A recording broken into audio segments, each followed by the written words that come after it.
Dear students, business മാനേജ്മെൻറ്റിലെ motivation എന്ന് പറഞ്ഞിട്ടുള്ള ചാപ്റ്ററാണ് നമ്മൾ ഇന്ന് സ്റ്റാർട്ട് ചെയ്യുന്നത്. ഈ ക്ലാസ്സിലൂടെ പറയാൻ പോകുന്നത് എന്താണ് മോട്ടിവേഷൻ, അതേപോലെ തന്നെ എന്തൊക്കെയാണ് മോട്ടിവേഷൻ്റെ ക്യാരക്ടറിസ്റ്റിക്സ്, അതേപോലെ തന്നെ എന്തൊക്കെയാണ് മോട്ടിവേഷൻ്റെ ഇമ്പോർട്ടൻസ്. അപ്പോൾ ഈ കാര്യങ്ങളാണ് നമ്മൾ ഈ ക്ലാസ്സിലൂടെ ഡിസ്കസ് ചെയ്യാൻ പോകുന്നത്. ഫസ്റ്റ് തന്നെ എന്താണ് മോട്ടിവേഷൻ എന്നുള്ള കാര്യങ്ങൾ നമുക്ക് നോക്കാം. Motivation. The term motivation is derived from the word motive, which means any emotion, need, organic state which causes motion.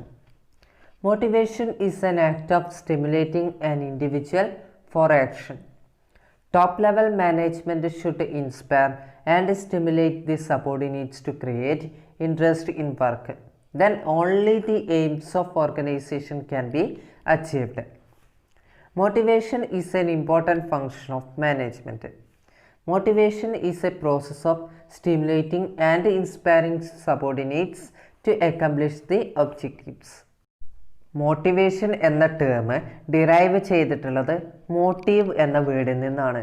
Motive എന്ന് വെച്ച് കഴിഞ്ഞാൽ എന്താണ്? ഇമോഷൻ ആവാം, നീഡ് ആവാം, അല്ലെങ്കിൽ ഓർഗാനിക് സ്റ്റേറ്റ് ആവാം. ഒരു വ്യക്തിയെ സംബന്ധിച്ചിടത്തോളം അയാളുടെ ഇമോഷനെയും അല്ലെങ്കിൽ നീഡ്സിനെയും അതിനൊക്കെ പറയുന്ന പേരാണ് എന്ത്? മോട്ടീവ് എന്ന് പറയുന്നത്.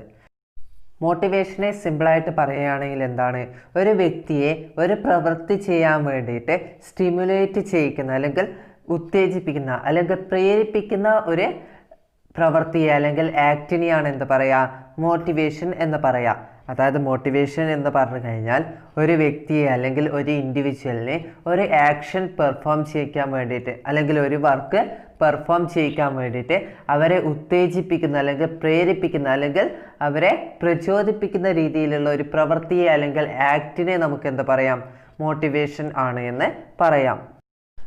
ഒരു ഓർഗനൈസേഷനെ സംബന്ധിച്ചിടത്തോളം അല്ലെങ്കിൽ ഒരു കമ്പനിയെ സംബന്ധിച്ചിടത്തോളം അവിടെ കുറേ മെയിനായിട്ടുള്ള ഒബ്ജക്റ്റീവുകൾ ഉണ്ടാവും. അവർ നേടാൻ വേണ്ടിയിട്ട് ആഗ്രഹിക്കുന്ന കുറേ ഒബ്ജക്റ്റീവുകൾ ഉണ്ടാവും.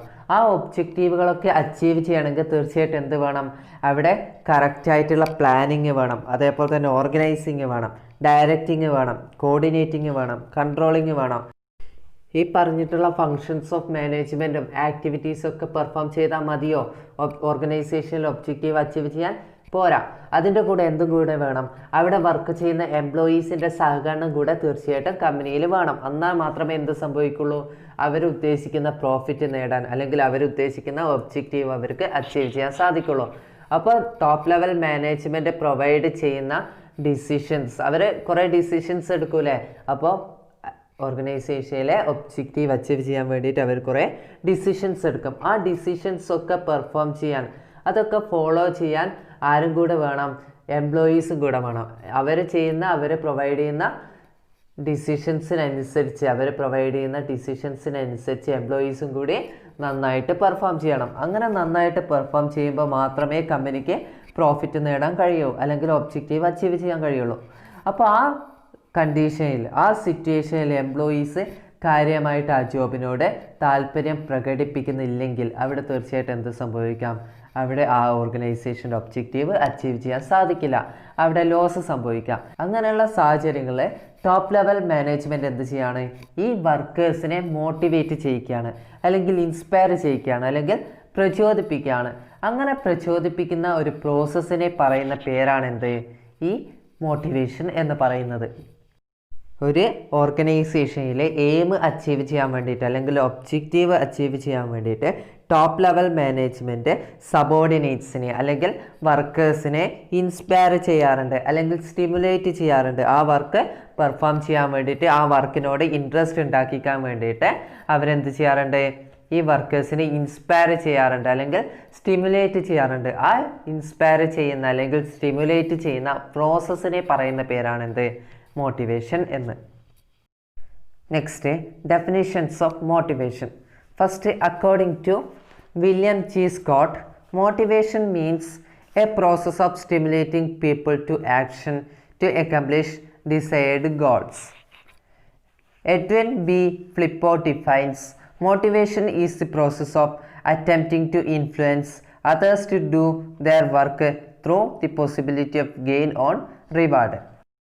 ഇവിടെ നമുക്ക് രണ്ട് പേരുടെ ഡെഫിനിഷൻസ് തന്നിട്ടുണ്ട്. ഒന്നാമത്തെ വില്യം ജി സ്കോട്ട് എന്ന് പറയുന്ന ആൾ ഡിഫൈൻ ചെയ്തിട്ടുള്ളത് എങ്ങനെയാണ്? മോട്ടിവേഷൻ എന്ന് പറഞ്ഞു കഴിഞ്ഞാൽ ഒരു പ്രോസസ്സാണ്.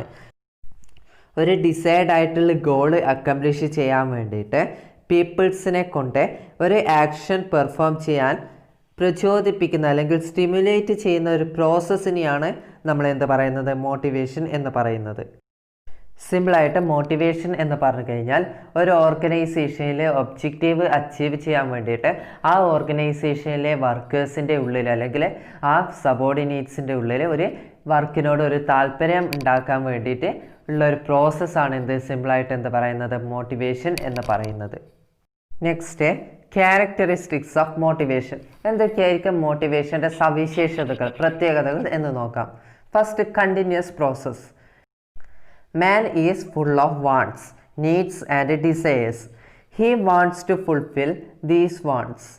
If one want is satisfied, another want arises. That means all the wants cannot be satisfied at one time. Satisfaction of wants is a never-ending process. It is a continuous process. Self-motivation is also a continuous process. ഒന്നാമത്തെ characteristics എന്ന് പറയുന്നത് എന്താണ്? ഇതൊരു continuous പ്രോസസ്സാണ്. ഇത് ഒരു തുടർച്ചയായിട്ട് നടന്നുകൊണ്ടിരിക്കുന്ന ഒരു പ്രോസസ്സാണ്. അതായത് നമ്മളുടെ അല്ലെങ്കിൽ ഒരു ഹ്യൂമൻ ബീയിങ്ങിനെ സംബന്ധിച്ചിടത്തോളം അവരുടെ വാണ്ട്സ് അല്ലെങ്കിൽ നീഡ്സ് അല്ലെങ്കിൽ ഡിസയേഴ്സ് എന്ന് പറയുന്നത് എന്താണ്? അൺലിമിറ്റഡ് ആണ്. അവരുടെ ആവശ്യങ്ങൾ, നമ്മളുടെ ആവശ്യങ്ങൾ അല്ലെങ്കിൽ വാണ്ട്സ് എന്ന് പറയുന്നത് ഒരിക്കലും അവസാനിക്കുന്നതല്ല, അൺലിമിറ്റഡ് ആണ്. ഒരു ആവശ്യം നിറവേറ്റി കഴിഞ്ഞാൽ തീർച്ചയായിട്ടും നമുക്ക് അടുത്ത നീഡ് എറൈസ് ചെയ്യുന്നതായിരിക്കും. അപ്പോൾ ഒരിക്കലും നമ്മുടെ എന്ത് അവസാനിക്കില്ല? നമ്മളുടെ ആവശ്യങ്ങൾ അല്ലെങ്കിൽ നീഡ്സ് ആൻഡ് വാണ്ട്സ് ഒരിക്കലും അവസാനിക്കുന്നില്ല. അതിങ്ങനെ കണ്ടിന്യൂസ് ആയിട്ട് പോയിക്കൊണ്ടിരിക്കും. അതുകൊണ്ട് തന്നെ മോട്ടിവേഷനും എന്താണ്? ഒരു കണ്ടിന്യൂസ് പ്രോസസ്സ് ആണ് എന്നാണ് പറയുന്നത്. നമ്മളുടെ ആവശ്യങ്ങൾ, നീഡ്സ് ആൻഡ് വാണ്ട്സ് ഒരിക്കലും അവസാനിക്കുന്നില്ല, അതൊരു കണ്ടിന്യൂസ് പ്രോസസ്സായിട്ട് പോയിക്കൊണ്ടിരിക്കുകയാണ്. അതുകൊണ്ട് തന്നെ മോട്ടിവേഷൻ ഒരു കണ്ടിന്യൂസ് പ്രോസസ്സ് ആണ് എന്ന് പറയാം. Second, A psychological phenomenon. Motivation is a psychological concept. Motivation is related with the needs, desires, expectation, confidence, and satisfaction. Motivation is the inducement of inner feelings of an individual. അതായത് motivation എന്ന് പറയുന്നത് എന്താണ്? ഒരു psychological concept ആണ് എന്നും കൂടി പറയാം. അതായത് എന്തുകൊണ്ടാണ് മോട്ടിവേഷൻ എന്തുമായിട്ട് റിലേറ്റഡ് ആണ്? വർക്കേഴ്സിൻ്റെ നീഡ്സിനെ, അതേപോലെ തന്നെ ആവശ്യങ്ങളെയും ഡിസയേഴ്സിനെയും എക്സ്പെക്റ്റേഷനെയും കോൺഫിഡൻസിനെയും സാറ്റിസ്ഫാക്ഷനൊക്കെ റിലേറ്റ് ചെയ്തിട്ടാണ് എന്ത് പോകുന്നത്? മോട്ടിവേഷൻ മുന്നോട്ട് പോകുന്നത്. മോട്ടിവേഷൻ ശരിക്കും എന്താണ് ചെയ്യുന്നത്? ഒരു ഹ്യൂമൻ ബീയിങ്ങിൻ്റെ അല്ലെങ്കിൽ ഒരു ഇൻഡിവിജ്വലിൻ്റെ ഇന്നർ ഫീലിങ്സിനെയാണ് അവരെന്ത് ചെയ്യുന്നത്? ഇൻഡ്യൂസ് ചെയ്യുന്നത്. അതായത് മോട്ടിവേഷൻ എന്താണ് ചെയ്യുന്നത്? ഓരോ ഇൻഡിവിജ്വലിൻ്റെയും ഇന്നർ ഫീലിങ്സിനെ, നമ്മുടെ മാനസികപരമായിട്ട് നമ്മളുടെ ഉള്ളിൽ നിൽക്കുന്ന കുറേ ഫീലിങ്സിനെയാണ് അവരെന്ത് ചെയ്യുന്നത്? പ്രചോദിപ്പിക്കുന്നത്. Next, dynamic. Motives of a person today may be different from motives of tomorrow. His needs, drives, expectation, etc. are changing. So motivation is highly dynamic. Motivation എന്ന് പറയുന്നത് എന്താണ്? ഡയനാമിക് ആണ്. നമുക്കറിയാം, ഇന്ന് ഒരു വ്യക്തിക്കുള്ള ആഗ്രഹങ്ങളായിരിക്കില്ല നാളെ ആ വ്യക്തിക്ക് ഉണ്ടായിരിക്കുക. അയാളുടെ മോട്ടീവ്സ് ഇങ്ങനെ മാറിക്കൊണ്ടിരിക്കും. അയാളുടെ ആഗ്രഹങ്ങളും എക്സ്പെക്റ്റേഷൻസും നീഡ്സും എല്ലാം ഓരോ ദിവസവും ഇങ്ങനെ ചേഞ്ച് ചെയ്തുകൊണ്ടിരിക്കും. അതുകൊണ്ട് തന്നെ മോട്ടിവേഷൻ എന്ന് പറയുന്നത് ഹൈലി ഡൈനാമിക് ആണ് എന്ന് നമുക്ക് പറയാം. Next, based on motives. Motivation is based on motives which are internal to the individual. ശരിക്കും മോട്ടിവേഷൻ മെയിനായിട്ട് ബേസ് ചെയ്യുന്നത് എന്തിനെയാണ്? ആൾക്കാരുടെ മോട്ടീവ്സിനെയാണ്. അതായത് നീഡ്സ് ആൻഡ് ഡിസയേഴ്സിനെയാണ് മെയിനായിട്ട് മോട്ടിവേഷൻ ബേസ് ചെയ്യുന്നത്. Next, related with individuals. A whole person is induced to work. A part of him alone cannot be motivated. He is motivated in total. ഈ മോട്ടിവേഷൻ റിലേറ്റ് ചെയ്യുന്നത് ഇൻഡിവിജ്വൽസിനെയാണ്. അപ്പോൾ ഇൻഡിവിജ്വൽസിനെ ആ വർക്കിനോട് ഒരു താല്പര്യം ഉണ്ടാക്കിക്കുക അല്ലെങ്കിൽ ഒരു പ്രേരിപ്പിക്കുക, ആ വർക്ക് ചെയ്യാൻ വേണ്ടിയിട്ട് പ്രേരിപ്പിക്കുക എന്നുള്ളതാണ് മെയിനായിട്ട് മോട്ടിവേഷൻ കൊണ്ട് ഉദ്ദേശിക്കുന്നത്. അപ്പോൾ തീർച്ചയായിട്ടും ഇത് റിലേറ്റ് ചെയ്യുന്നത് ഇൻഡിവിജ്വൽസിനെയാണ് അല്ലെങ്കിൽ വർക്കേഴ്സിനെയാണ്. Next, goal oriented process. A person is motivated to achieve something, so it is always a goal oriented. നമ്മൾ ആദ്യമേ പറഞ്ഞിട്ടുണ്ട് എന്തിനു വേണ്ടിയിട്ടാണ് ഈ മോട്ടിവേഷൻ നടത്തുന്നത്, ഒരു ഗോൾ അച്ചീവ് ചെയ്യാൻ വേണ്ടിയിട്ടാണ് അല്ലേ, ഒരു ഓർഗനൈസേഷൻ്റെ ഒരു ഒബ്ജക്റ്റീവ് അച്ചീവ് ചെയ്യാൻ വേണ്ടിയിട്ടാണ് മെയിനായിട്ട് ഈ മോട്ടിവേഷൻ നടത്തുന്നത്. അതുകൊണ്ട് തന്നെ നമുക്ക് ഇതൊരു ഗോൾ ഓറിയൻറ്റഡ് പ്രോസസ്സ് ആണ് എന്ന് പറയാം. Next, motivation is influenced by social and cultural norms. Social and cultural values, customs and attributes play back important role in motivation. മെയിനായിട്ട് മോട്ടിവേഷനിലെ ഇമ്പോർട്ടൻ്റ് റോൾ വഹിക്കുന്ന കാര്യങ്ങളാണ് എന്ത്, സോഷ്യൽ ആൻഡ് കൾച്ചറൽ നോംസ് അല്ലെങ്കിൽ social and cultural values. Social and cultural വാല്യൂസിനും കസ്റ്റംസിനൊക്കെ ഈ മോട്ടിവേഷനിൽ മെയിനായിട്ട് പ്രാധാന്യം കൊടുക്കുന്നുണ്ട്. Next, positive or negative. Positive motivation comprises use of incentives such as increase in pay, reward, promotion etcetera four better performance. Negative motivation includes imposition of penalties such as reprimands, threat of demotion, fear of loss of job, etc.